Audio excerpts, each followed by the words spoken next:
Perfect. Never been done before. Before we start, though, I just need one more thing.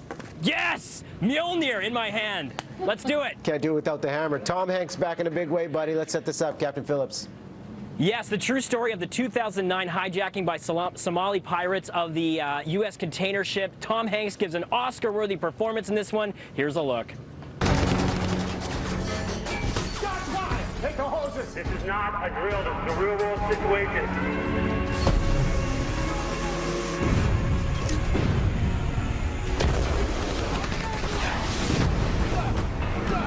Can't let him attack that ladder. 130 degrees. 130 degrees.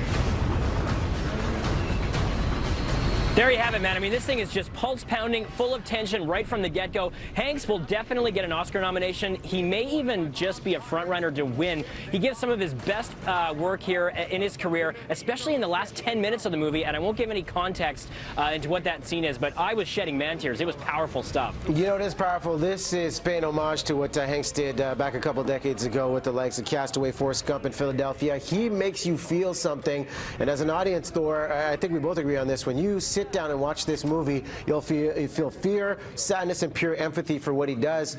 But Paul Greengrass is a genius because he balances intention. Captain Phillips trying to save a ship, and then on the Somali side, understanding that sense of desperation on the part of the villain, played very well, and I think that's what's going to make this movie a big hit. I agree. I thought it was riveting right from the get-go. It has a great screenplay that touches on many different themes, and you know, it's a morality tale. They went for authenticity when they were casting the Somali actors, and it just held my attention. I was wrapped in attention through the whole movie. I thought it was one of the finest of the year, nearly flawless in my mind, Riaz. A lot of Oscar buzz in a couple months, no doubt about that. I'm going to give this one 4 mallets, Thor. It's a strong movie. Script's a little tidy with the setup off the top and the runtime of 130 minutes. Little long, but still, Tom Hanks is simply brilliant. All right, I liked it a little more than you. I didn't mind the length, and I was pulled in right from the opening scene because it sort of set it up at his Vermont home as he was going on this ill-fated mission. So I'm going a resounding 5 out of 5. Can't go wrong with Captain Phillips. Robert Rodriguez also back at the box office this weekend, and he brought Danny Trejo along.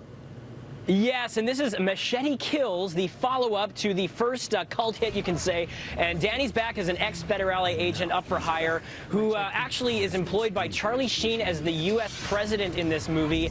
And if you saw the first one, it's much of the same gags, and that was my problem, is that it grew tiresome as it went on. This movie actually felt very long, and I just felt like it was one joke that I wasn't really in on, and it was very gratuitous, so you have that B-movie violence. Not as witty, I think, as it wants to be, and some pointless cameos, including Lady Gaga. So they crammed it with some kind of meaningless stuff. Although I have to say, Mel Gibson plays a really good villain in this movie. He was very effective, very zany. So there's some things to enjoy about it, but it wasn't really a keeper in my mind. The first one I enjoyed because of its originality. This one, more of the same, and it grew tiresome as it went along. So I'm going to go 2 hammers for Machete Kills, Riaz. All right, wrap it up, buddy. Love the costume. Okay, thanks. Yes, I'm in Thor regalia, but coming up, we're at Boo La La, and we're going to be doing a scary Halloween theme. Stick around.